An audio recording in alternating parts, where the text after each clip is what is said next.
आदरणीय अध्यक्ष जी,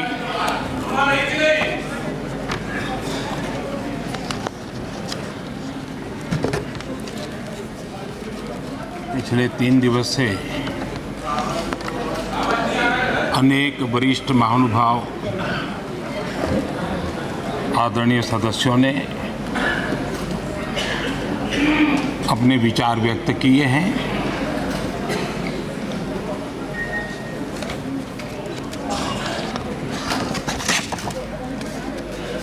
करीब सभी के विचार मुझ तक विस्तार से पहुंचे भी हैं। मैंने स्वयं भी कुछ भाषण सुने भी हैं। आदरणीय अध्यक्ष जी, देश की जनता ने हमारी सरकार के प्रति बार बार जो विश्वास जताया है, मैं आज देश के कोटि कोटि नागरिकों का आभार व्यक्त करने के लिए उपस्थित हुआ हूं।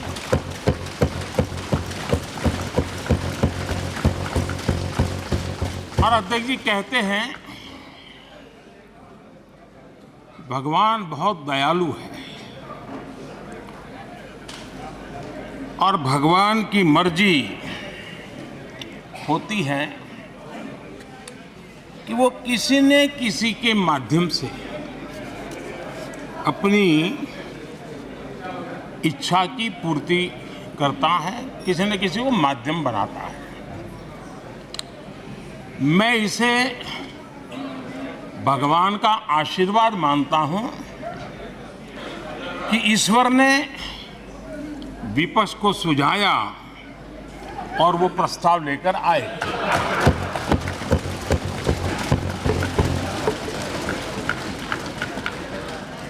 दो 2018 में भी ये ईश्वर का ही आदेश था, जब विपक्ष के मेरे साथी अविश्वास प्रस्ताव लेकर के आए थे। उस समय भी मैंने कहा था कि अविश्वास प्रस्ताव हमारी सरकार का फ्लोर टेस्ट नहीं है। मैंने उस दिन कहा था,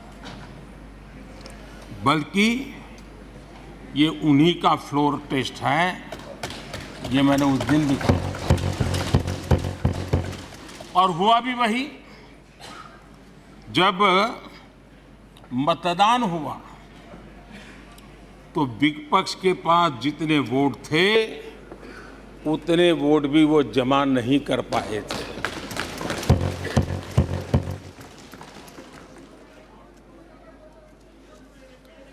और इतना ही नहीं, जब हम सब जनता के पास गए तो जनता ने भी पूरी ताकत के साथ इनके लिए नो कॉन्फिडेंस घोषित कर दिया। और चुनाव में एनडीए को भी ज्यादा सीटें मिली और भाजपा को भी ज्यादा सीटें मिली। यानी एक तरह से विपक्ष का अविश्वास प्रस्ताव हमारे लिए शुभ होता है।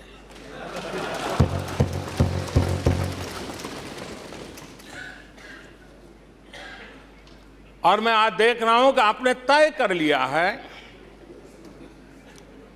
कि एनडीए और बीजेपी 2024 के चुनाव में पुराने सारे रिकॉर्ड तोड़ करके भव्य विजय के साथ जनता के आशीर्वाद से वापस आएंगे। आदरणीय अध्यक्ष जी, विपक्ष के प्रस्ताव पर यहां 3 दिनों से अलग अलग विषयों पर काफी चर्चा हुई है। अच्छा होता कि सत्र की शुरुआत के बाद से ही विपक्ष ने गंभीरता के साथ सदन की कार्यवाही में हिस्सा लिया होता। बीते दिनों इसी सदन ने और हमारे दोनों सदन ने जन विश्वास bill, मेडिएशन bill, dental commission bill, आदिवासियों के लिए जुड़े हुए bill, digital data protection bill, national research foundation bill, coastal aquaculture से जुड़ा बिल, ऐसे कई महत्वपूर्ण बिल यहाँ पारित किए। और ये ऐसे बिल थे जो हमारे फिशरमैन के हक के लिए थे और उसका सबसे ज्यादा लाभ केरल को होना था और केरल के सांसदों से ज्यादा अपेक्षा थी कि वो ऐसे बिल पर तो अच्छे ढंग से हिस्सा लेते, लेकिन राजनीति उन पर ऐसी हावी हो चुकी है कि उनको फिशरमैन की चिंता नहीं है। यहाँ नेशनल रिसर्च फाउंडेशन का बिल था, देश की युवा शक्ति के आशा आकांक्षाओं के लिए एक नई दिशा देने वाला बिल था। हिंदुस्तान को एक साइंस पावर के रूप में भारत कैसे उभरे, वैसी एक दीर्घदृष्टि के साथ सोचा गया था। उससे भी आपका इतराज।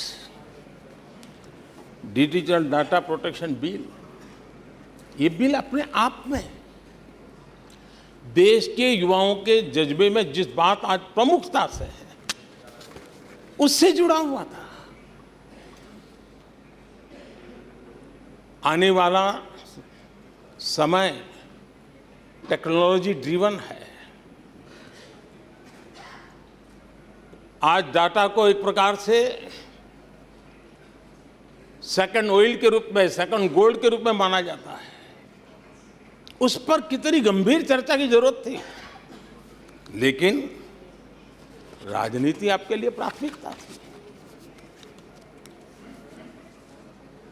कई ऐसे बिल थे जो गांव के लिए, गरीब के लिए, दलित के लिए, पिछड़ों के लिए, आदिवासी के लिए, उनके कल्याण की चर्चा करने के लिए थे, उनके भविष्य के साथ जुड़े हुए थे।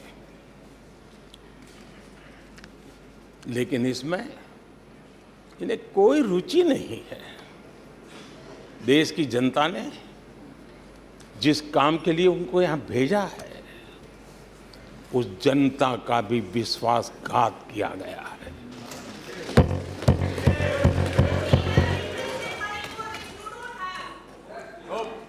विपक्ष के कुछ दलों के लिए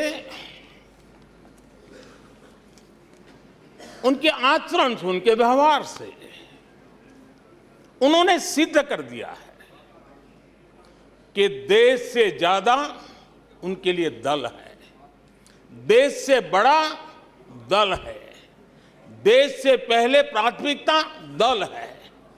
मैं समझता हूं आपको गरीब के भूख की चिंता नहीं है, सत्ता की भूख, यही आपके दिमाग पे सवार है। आपको देश के युवाओं के भविष्य की परवाह नहीं है, आपको अपने राजनीतिक भविष्य की चिंता है। और माननीय अध्यक्ष जी, आप झूठे एक दिन सदन चलने भी दिया, किस काम के लिए?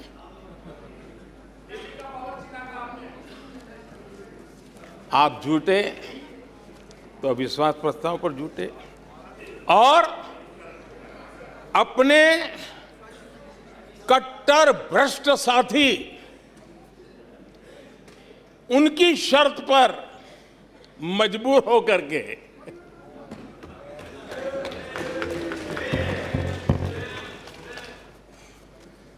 और इस अविश्वास पर प्रस्ताव पर भी आपने कैसी चर्चा की? और तो मैं तो देख रहा हूं सोशल मीडिया में आपके दरबारी भी बहुत दुखी है। ये हाल है आपका। और अध्यक्ष जी देखिए, मजा इस डिबेट का कि फील्डिंग विपक्ष ने ऑर्गेनाइज की, लेकिन चौके छक्के यहीं से लगे।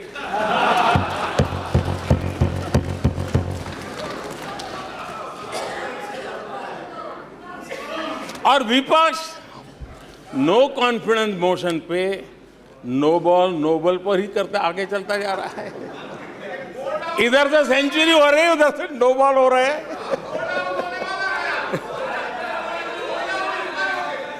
अध्यक्ष जी, मैं हमारे विपक्ष के साथियों से यही कहूंगा कि आप तैयारी करके क्यों नहीं आते जी? थोड़ी मेहनत कीजिए। और मैंने 5 साल दिया आपको मेहनत करने के लिए। 18 में कहा था कि 23 में आप आना, जरूर आना। 5 साल भी नहीं कर पाए आप लोग। क्या हाल है आप लोगों का, क्या दारिद्र्य है।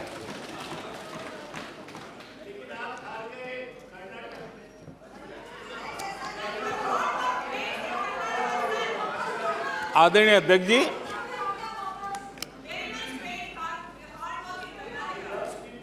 विपक्ष के हमारे साथियों को दिखास की, छपास की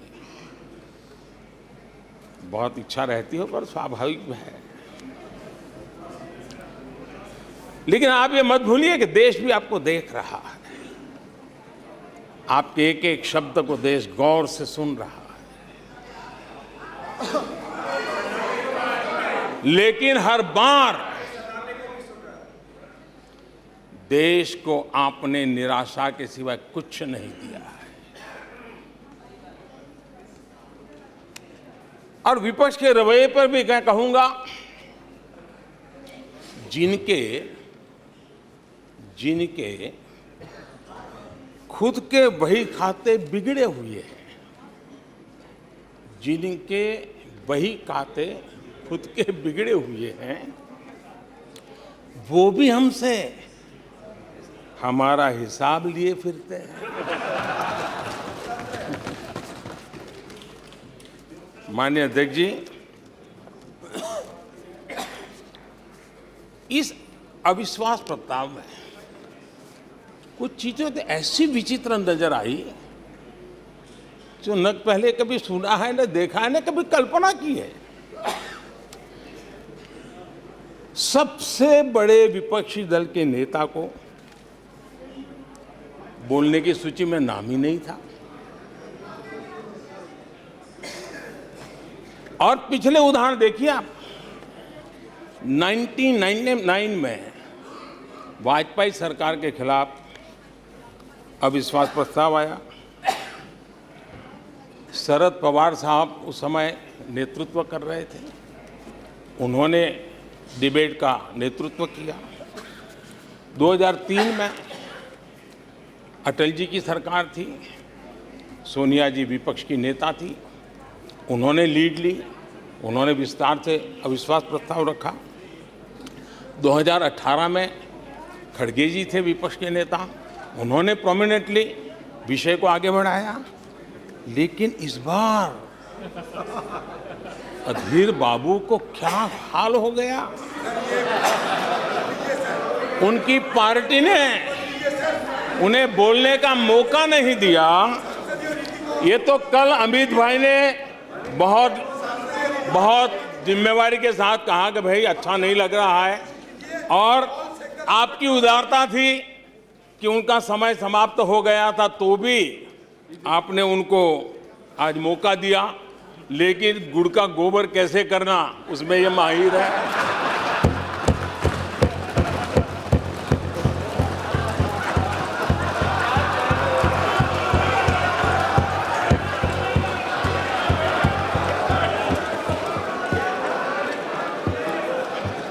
मैं नहीं जानता हूं कि आखिर आपकी मजबूरी क्या है। क्यों अधीर बाबू को दरकिनार कर दिया गया? पता नहीं, कलकत्ता से कोई फोन आया हो।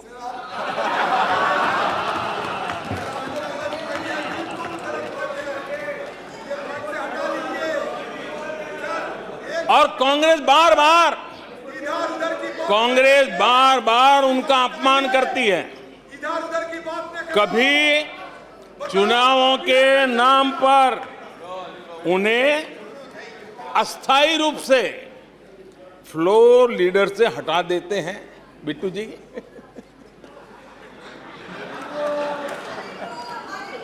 हम अधीर बाबू के प्रति अपनी पूरी संवेदना व्यक्त करते हैं।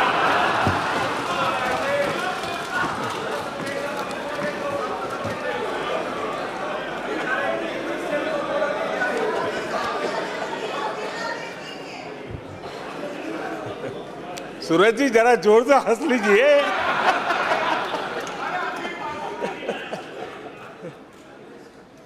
आदरणीय अध्यक्ष जी, किसी भी देश के जीवन में, इतिहास में एक समय ऐसा आता है जब वो पुरानी बंदिशों को तोड़ करके एक नई ऊर्जा के साथ, नए उमंग के साथ, नए सपनों के साथ, नए संकल्प के साथ आगे बढ़ने के लिए कदम उठा लेता है। 21वीं सदी का ये कालखंड, और मैं बड़ी गंभीरता से इस पवित्र लोकतंत्र के मंदिर में बोल रहा हूं और लंबे अनुभव के बाद बोल रहा हूं कि ये कालखंड, सदी का ये वो कालखंड है जो भारत के लिए हर सपने सिद्ध करने का अवसर हमारे चरण पे। और हम सब ऐसे टाइम पीरियड में हैं, चाहे हम हैं, चाहे आप हैं, देश के कोटि कोटि जन है, ये टाइम पीरियड बहुत अहम है, बड़ा महत्वपूर्ण है बदलते हुए विश्व में। और मैं इन शब्दों को भी बड़े विश्वास से कहना चाहता हूं कि ये कालखंड जो घड़ेगा उसका प्रभाव इस देश पर आने वाले 1000 साल तक रहने वाला है।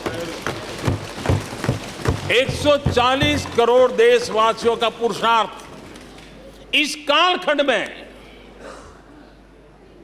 अपने पराक्रम से, अपने पुरुषार्थ से, अपनी शक्ति से, अपने सामर्थ्य से जो करेगा वो आने वाले 1000 साल की मजबूत नींव रखने वाला है। और इसलिए इस कालखंड में हम सबका बहुत बड़ा दायित्व है, बहुत बड़ी जिम्मेवारी है हमारी। और ऐसे समय हम सबका एक ही फोकस होना चाहिए, देश का विकास, देश के लोगों के सपनों को पूरा करने का संकल्प, और उस संकल्प को सिद्धि तक ले जाने के लिए जी जान से जुट जाना, यही समय की मांग है। 140 करोड़ देशवासी, इन भारतीय समुदाय की सामूहिक ताकत हमें उस ऊंचाई पर पहुंचा सकती है। हमारे देश की युवा पीढ़ी का सामर्थ्य, आज विश्व ने उनका लोहा माना हुआ है, हम उन पे भरोसा करें।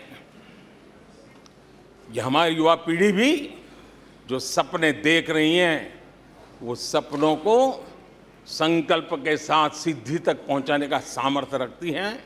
और इसलिए माननीय अध्यक्ष जी, 2014 में 30 साल के बाद देश की जनता ने पूर्ण बहुमत की सरकार बनाई और 2019 में भी उस ट्रैक रिकॉर्ड को देख करके उनके सपनों को संजोने का सामर्थ्य कहां है, उनके संकल्पों को सिद्ध करने की ताकत कहां पड़ी है, वो देश भली भांति पहचान गया। और इसीलिए 2019 में फिर एक बार हम सबको सेवा करने का मौका दिया और अधिक मजबूती के साथ दिया। आदरणीय अध्यक्ष जी, इस सदन में बैठे हुए प्रत्येक व्यक्ति की जिम्मेदारी है कि वो भारत के युवाओं के सपनों को उनकी महत्वाकांक्षाओं, उनकी आशा अपेक्षा के मुताबिक वो जो काम करना चाहता है उसके लिए हम अवसर दें। सरकार में रहते हुए हमने भी इस दायित्व को निभाने का भरपूर प्रयास किया है। हमने भारत के युवाओं को घोटालों से रहित सरकार दी है।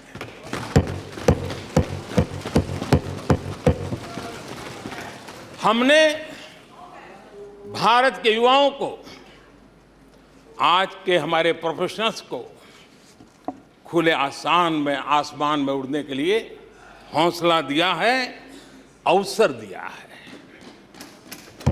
हमने दुनिया में भारत की बिगड़ी हुई साख उसको भी संभाला है और उसे फिर एक बार नई ऊंचाइयों पर ले गए हैं।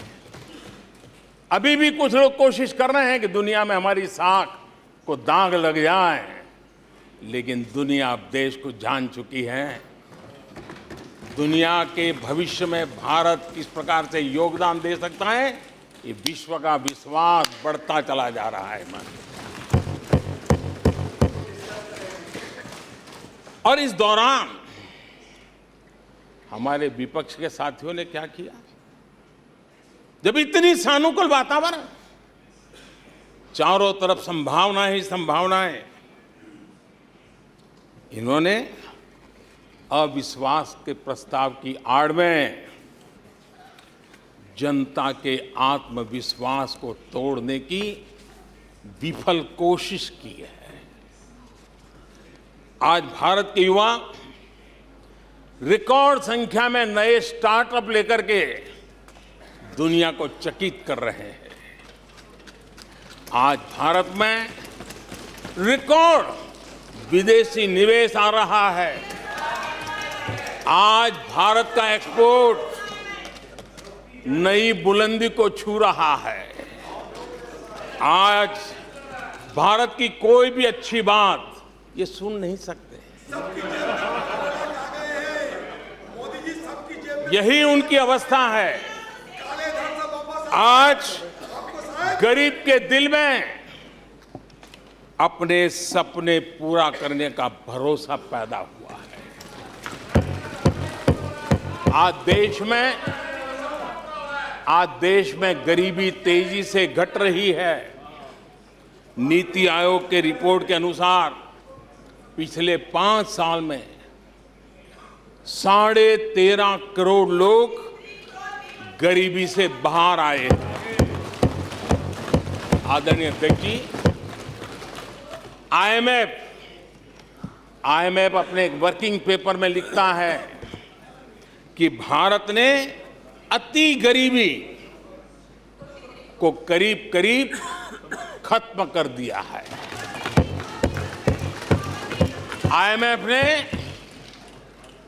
भारत के डीबीटी के और दूसरे हमारे सोशल वेलफेयर स्कीम के लिए आईएमएफ ने इसे कहा है, ये लॉजिस्टिकल मार्वल है। आदरणीय अध्यक्ष जी, WHO ने कहा है, आदरणीय अध्यक्ष जी, वर्ल्ड हेल्थ ऑर्गेनाइजेशन ने कहा है कि जल जीवन मिशन के जरिए भारत में 4 लाख लोगों की जान बच रही है। ये 4 लाख कौन है? तो मेरे गरीब, पीड़ित, शोषित, वंचित परिवारों के मेरे स्वजन है। हमारे परिवार के निचले तबके में जिंदगी गुजारने के लिए जो मजबूर हुए, उनके जन हैं। ऐसे 4 लाख लोगों की जान बचने की बात WHO कह रहा है। माननीय अध्यक्ष जी, WHO स्वच्छ भारत अभियान का एनालिसिस करके के कहता है कि स्वच्छ भारत अभियान से 3 लाख लोगों को मरने से बचाया गया है। आदरणीय अध्यक्ष जी, भारत स्वच्छ होता है, 3 लाख लोगों की जिंदगी बचती है। 3 लाख है कौन? वही झुग्गी झोपड़ी में जिंदगी जीने के लिए जो मजबूर है। जिनके लिए अनेक कठिनाइयों से गुजारा करना पड़ता है। मेरे गरीब परिवार के लोग हैं,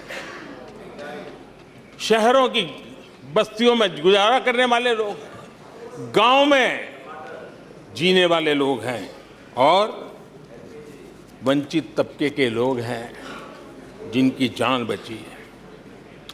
यूनिसेफ ने क्या कहा है? यूनिसेफ ने कहा है कि स्वच्छ भारत अभियान के कारण हर साल गरीबों के 50,000 रुपये बच रहे हैं।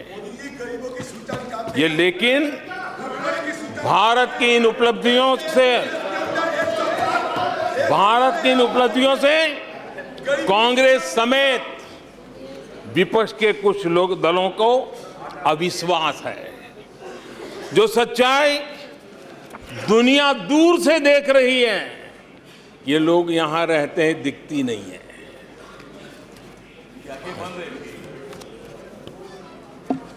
आदरणीय अध्यक्ष जी, अविश्वास और घमंड इनकी रगों में रस बस गया है। वे जनता के विश्वास को कभी देख नहीं पाते हैं।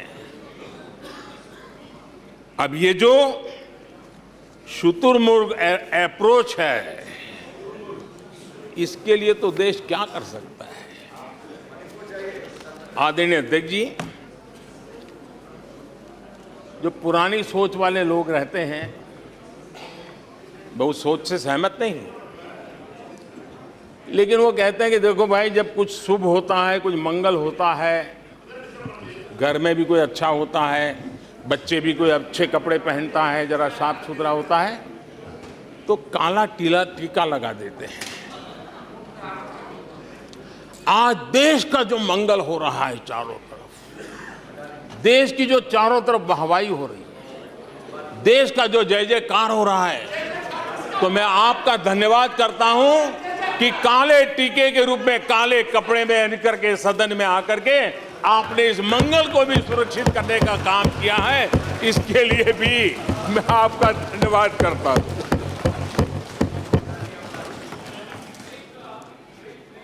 आदरणीय अध्यक्ष जी,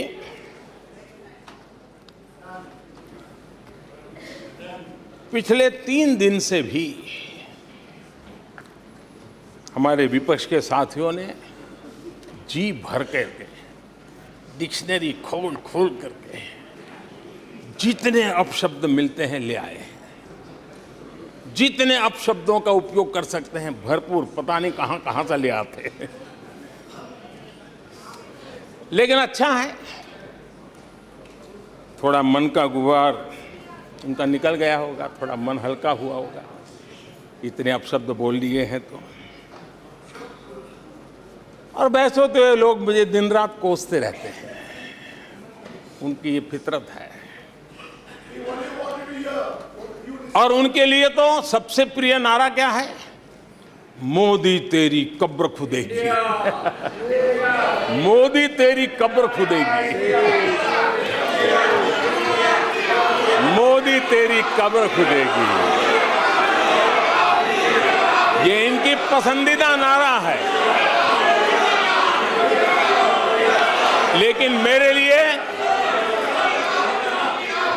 लिए इनकी ये गालियां, ये अपशब्द, ये अलोकतांत्रिक भाषा, मैं उसका भी टॉनिक बना देता हूं।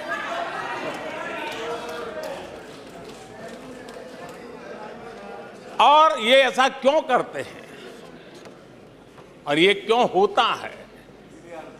आज मैं सदन में कुछ सीक्रेट बताना चाहता हूं। मेरा पक्का विश्वास हो गया है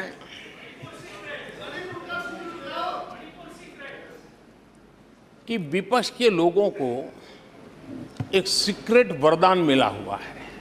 हाँ,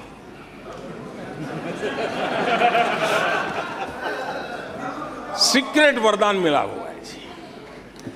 और वरदान ये कि ये लोग जिसका बुरा चाहेंगे उसका भलाई ही होगा।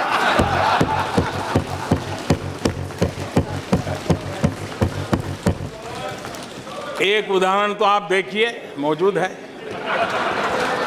20 साल हो गए, क्या कुछ नहीं हुआ, क्या कुछ नहीं किया गया, लेकिन भलाई होता गया।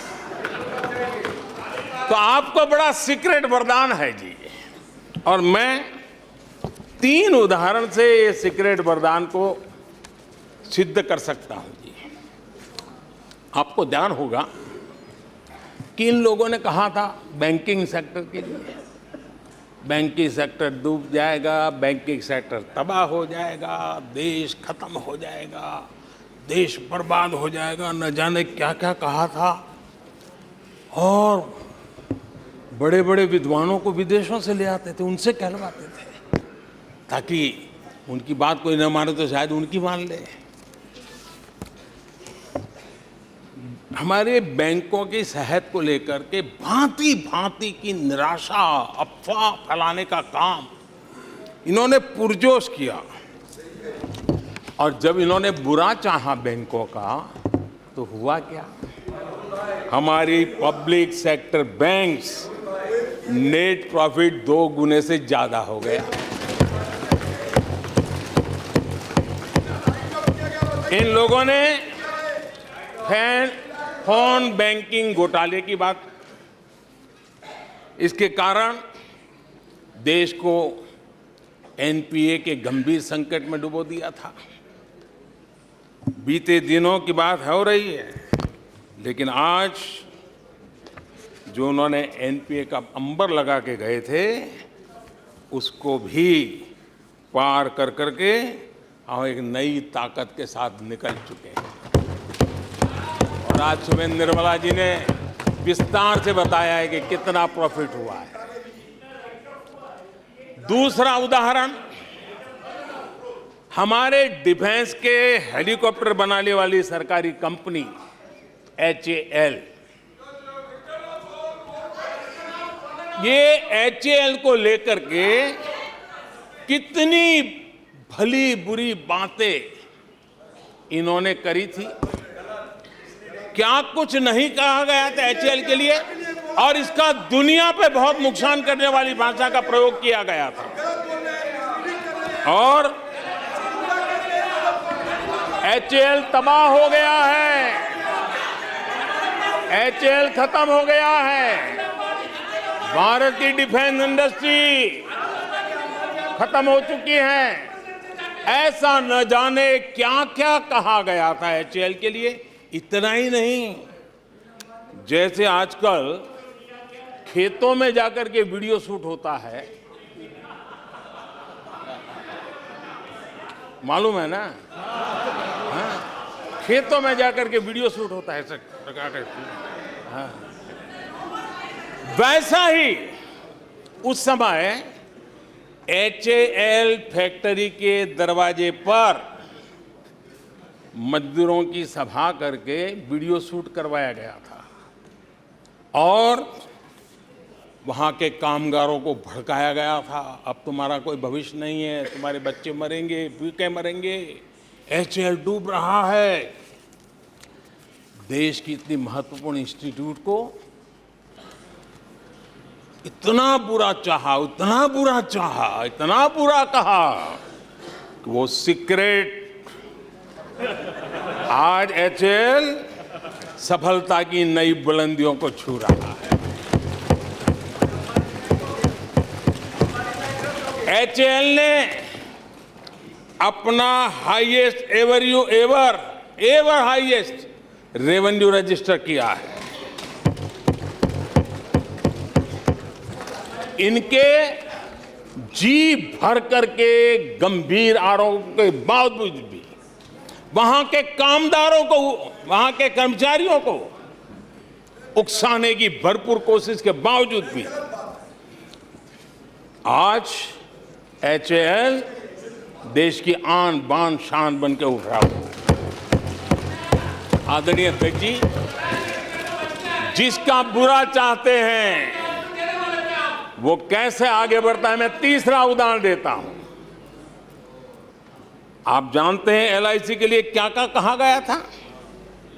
LIC बर्बाद हो गई, गरीबों के पैसे डूब रहे हैं, गरीब कहाँ जाएगा? बेचारे ने बड़ी मेहनत से LIC में पैसा डाला है। क्या कहें, जितनी उनकी कल्पना शक्ति थी, जितने उनके दरबारियों ने कागज पकड़ा दिए थे, सारे बोल लेते थे वो, सारे बोल लेते थे। लेकिन आज LIC लगातार मजबूत हो रही है। शेयर मार्केट में रुचि रखने वाले को भी ये गुरु मंत्र है कि जो सरकारी कंपनियों के लोग गाली देना, आप उसमें दांव लगा दीजिए साहब, अच्छा ही होने वाला है।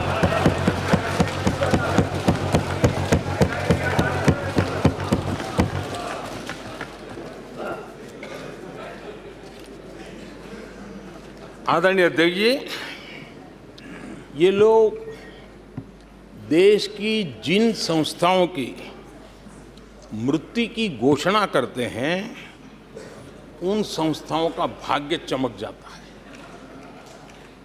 और मुझे विश्वास है कि ये जैसे देश को कोसते हैं, लोकतंत्र को कोसते हैं, मेरा पक्का विश्वास है देश भी मजबूत होने वाला है, लोकतंत्र भी मजबूत होने वाला है, और हम तो होने ही वाले हैं।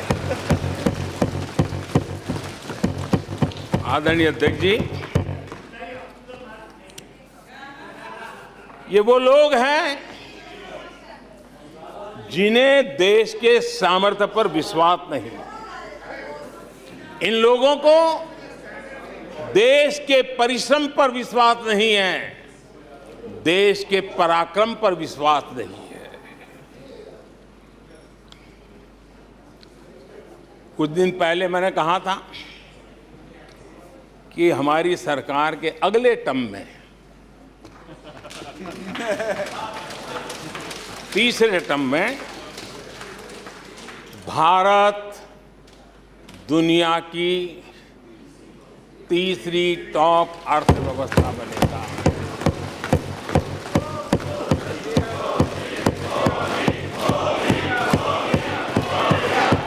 आदरणीय अध्यक्ष जी, आदरणीय अध्यक्ष जी, अब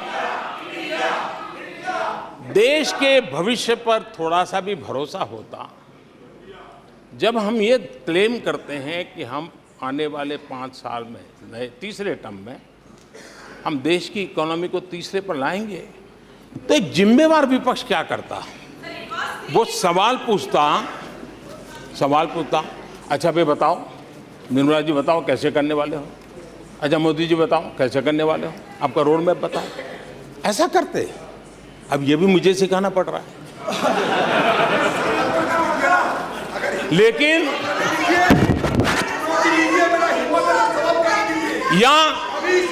या वो कुछ सुझाव दे सकते थे, ये कुछ सुझाव दे सकते थे, या फिर कहते हम चुनाव में जनता के बीच जाकर के बताएंगे कि ये तीसरे की बात करते हैं, हम तो 1 नंबर पे लेके आएंगे, और ऐसे ऐसे लेके कुछ तो करते यार। लेकिन हमारे विपक्ष की त्रासदी ये है, और उनके राजनीतिक विमर्श पर गौर कीजिए। कांग्रेस के लोग क्या कह रहे हैं? अब देखिए कितना कल्पना दारिद्र्य है। इतने सालों तक सत्ता में रहने के बाद भी क्या अनुभवताहीन बातें सुनने को मिल रही है जी। क्या कहते हैं ये कहते हैं इस लक्ष्य तक पहुंच रहे, कुछ करने की जरूरत नहीं, ऐसे ही होने वाला है तीसरे नंबर पे। बताओ, मुझे लगता है कि इसी सोच के कारण वो सोते रहे इतने सालों तक, तो अपने आप होने वाला है। वो कहते हैं बिना कुछ किए तीसरे पहुंच जाएंगे, और कांग्रेस की माने अगर सब कुछ अपने आप ही हो जाने वाला है, इसका मतलब है कांग्रेस के पास न नीति है, न नियत है, न विजन है, न वैश्विक अर्थव्यवस्था की समझ है, और न ही भारत के अर्थ जगत के ताकत का पता है। और इसलिए सोए सोए सब हो जाएगा, यही एक आदरणीय अध्यक्ष जी, ये वजह है कि कांग्रेस के शासन में भारत गरीबी और गरीबी को बढ़ाता गया। 1991 में देश कंगाल होने की स्थिति में था। कांग्रेस के शासनकाल में अर्थव्यवस्था दुनिया के क्रम में 10, 11, 12 इसके बीच में झोले खाती थी, झूलती रही थी। लेकिन 2014 के बाद भारत ने टॉप 5 में अपनी जगह बना ली।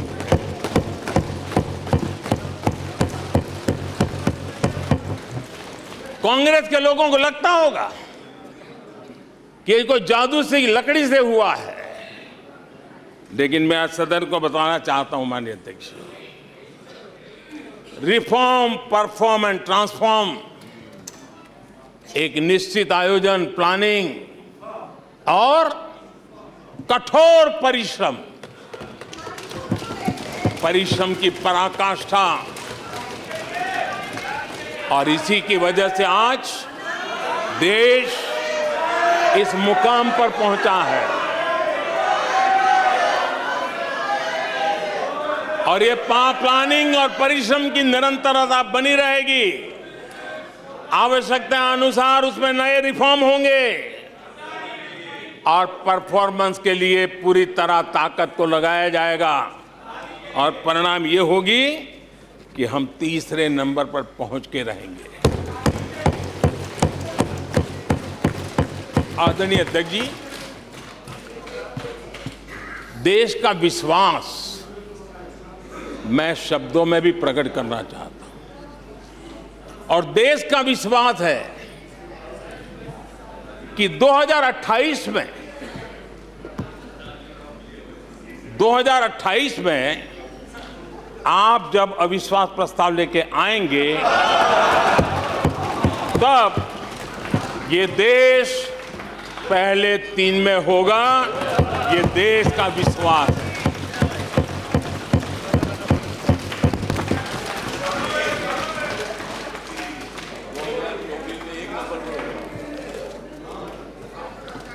आदरणीय अध्यक्ष जी, हमारे विपक्ष के मित्रों के फितरत में ही अविश्वास भरा पड़ा है। हमने लाल किले से स्वच्छ भारत अभियान का आह्वान किया, लेकिन उन्होंने हमेशा अविश्वास जताया। कैसे हो सकता है? गांधी जी भी आके गए, करके कह के गए, क्या हुआ? अब स्वच्छता कैसे हो सकती है? अविश्वास से भरी हुई इनकी सोच है। हमने माँ बेटी को खुले में शौच से मुक्त करने के लिए, उस मजबूरी से मुक्त होने के लिए शौचालय जैसी जरूरत पे जोर दिया, और तब ये कहना क्या लाल किले से ऐसे विषय बोले जाते हैं क्या? क्या ये देश की प्राथमिकता होती है क्या? हमने जब जनधन खाते खोलने की बात की, तब भी यही बात निराशा की।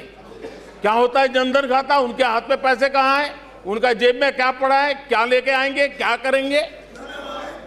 हमने योग की बात की, हमने आयुर्वेद की बात की, हमने उसको बढ़ावा देने की बात की, तो उसका भी मखौल उड़ाया गया। हमने स्टार्टअप इंडिया की चर्चा की, तो उन्होंने उसके लिए भी निराशा फैलाई। स्टार्टअप तो कुछ हो ही नहीं सकता है। हमने डिजिटल इंडिया की बात कही, तो बड़े बड़े विद्वान लोगों ने क्या भाषण किए। हिंदुस्तान के लोग तो अनपढ़ है, हिंदुस्तान के मोबाइल चलाना भी नहीं आता है, हिंदुस्तान के लोग कहां से डिजिटल करेंगे। आज डिजिटल इंडिया, देश आगे है। हमने मेक इन इंडिया की बात कही, जहां गए वहां मेक इन इंडिया का मजाक उड़ाया, जहां गए वहां मेक इन इंडिया का मजाक उड़ाया। आदरणीय अध्यक्ष जी,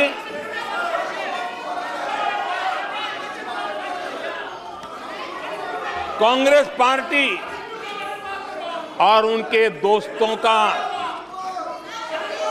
इतिहास रहा है कि उन्हें भारत पर, भारत के सामर्थ्य पर कभी भी भरोसा नहीं रहा है।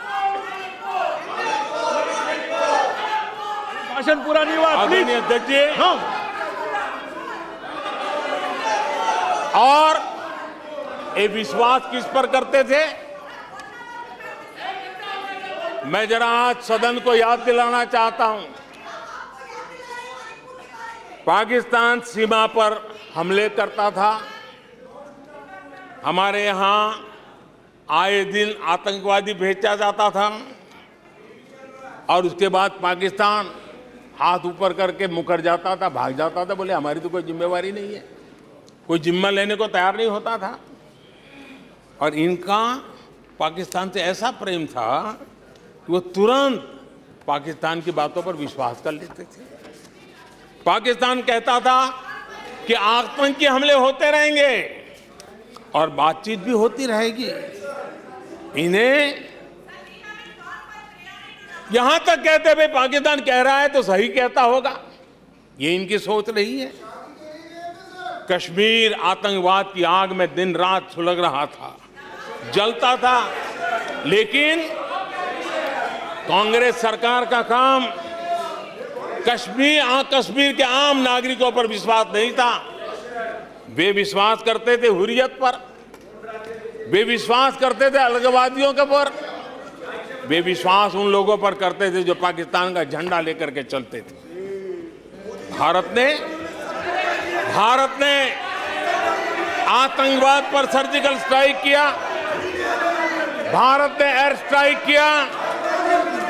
इनको भारत की सेना पर भरोसा नहीं था, उनको दुश्मन के दावों पर भरोसा था। ये इनकी प्रवृत्ति थी।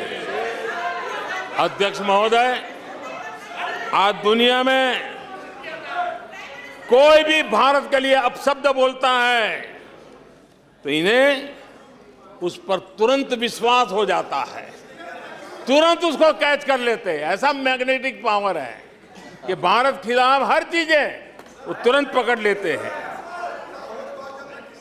जैसे कोई विदेशी एजेंसी कहती है कि भूखमरी का सामना कर रहा कई देश भारत से बेहतर है, ऐसा झूठी बात आएगी तो भी पकड़ लेते और हिंदुस्तान में प्रचार करना शुरू कर देते, प्रेस कॉन्फ्रेंस कर देते हैं।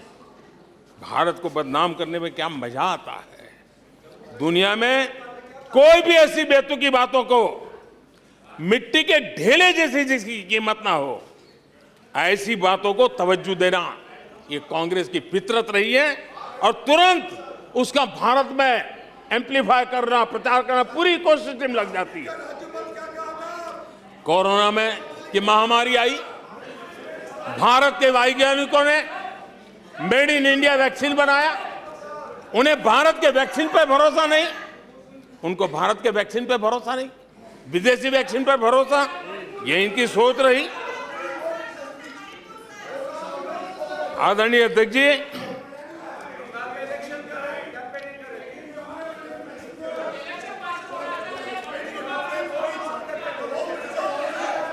देश के कोटि कोटि नागरिकों ने भारत के वैक्सीन पर विश्वास जताया।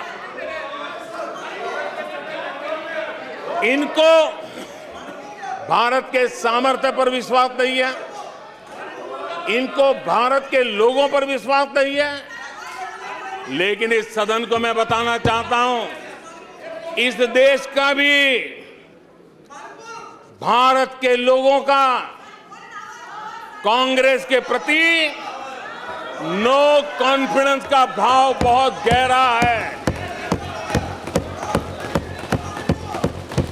कांग्रेस के प्रति नो कॉन्फिडेंस का भाव बहुत गहरा है भारत के लोगों में।